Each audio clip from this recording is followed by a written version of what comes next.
The house is the oldest house on Airport Road. When we bought it, the deed went back to 1820, so it is 200 years old.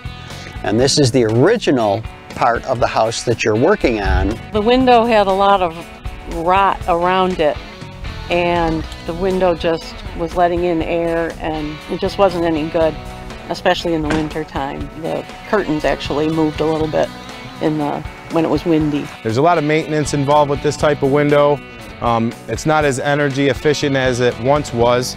The original install was a flanged window, siding over the top, and you could see from the staining and discoloration that the paint is peeling. It's getting a lot of moisture. What we're going to do now is remove the vinyl siding and the shutters, remove the old window, we'll assess the opening, and then we'll proceed from there. Just that end screw down there, or the end nail.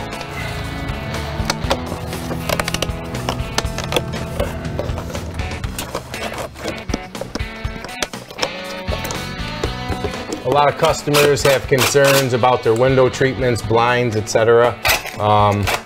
Kind of take pride in making sure everything gets remounted, fits properly. On this particular install, they're getting new trim, new window sills. And as you can see here with a wood product, you get some condensation over time. You get this black film, it's basically mold. So what we end up doing is getting rid of that. We're replacing it with a vinyl product. Has very low maintenance, and you will not get any mold. At the time, this was kind of a better window, but over time the plastic will deteriorate, get brittle, expand and contract to the point where it's not as efficient as it should have been.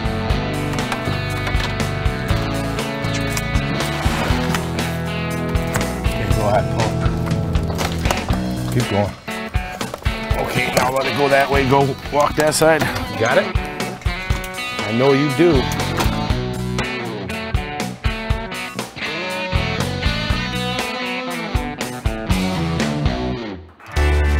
Again, so this isn't your conventional framed home because it's 200 years old. So what we're going to do, it's a plank wall, and that's actually the structural integrity of the home. And what we're going to do is frame a new opening, tie it into that, and then put our new window in. Whatever we do, we gotta be like 4.5.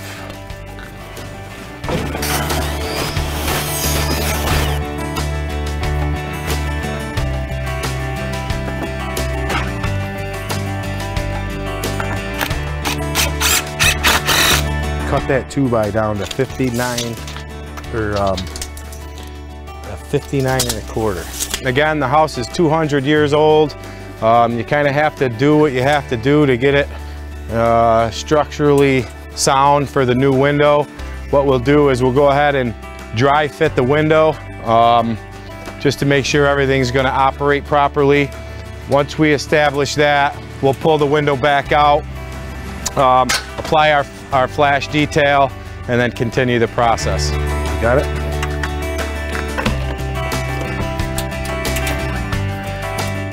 What we're going to use now is a zip system. It's a flashing detail that would go along the bottom of the framing, and what that does is create a protective barrier between the new window and the sill of the window frame. Once we've established the sill detail on the window frame, what we're going to do is get a nice thick bead of caulk around each hole where the fastener goes. And what that does is once you fasten the window, the fastener will penetrate through the silicone, which seals off the flange. So it is essential to make sure you do not have a broken bead of silicone. This way, if there is a leak above the window, it will not penetrate the new opening. All right, you ready? 1, 2, 3. Now that plastic's out of the way.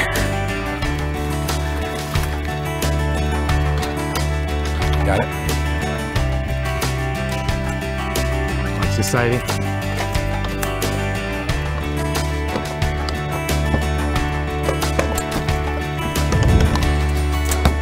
Okay. Now that the new window's installed into the opening, we're gonna go inside, get it centered in the opening, make sure it's plumb level and square for operation.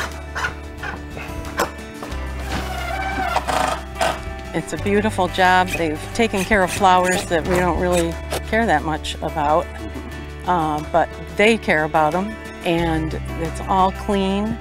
The inside is stunning, the way it's all not gonna leave any kind of mess. Now I can open it. I can have my great-grandchildren open it, easy as pie.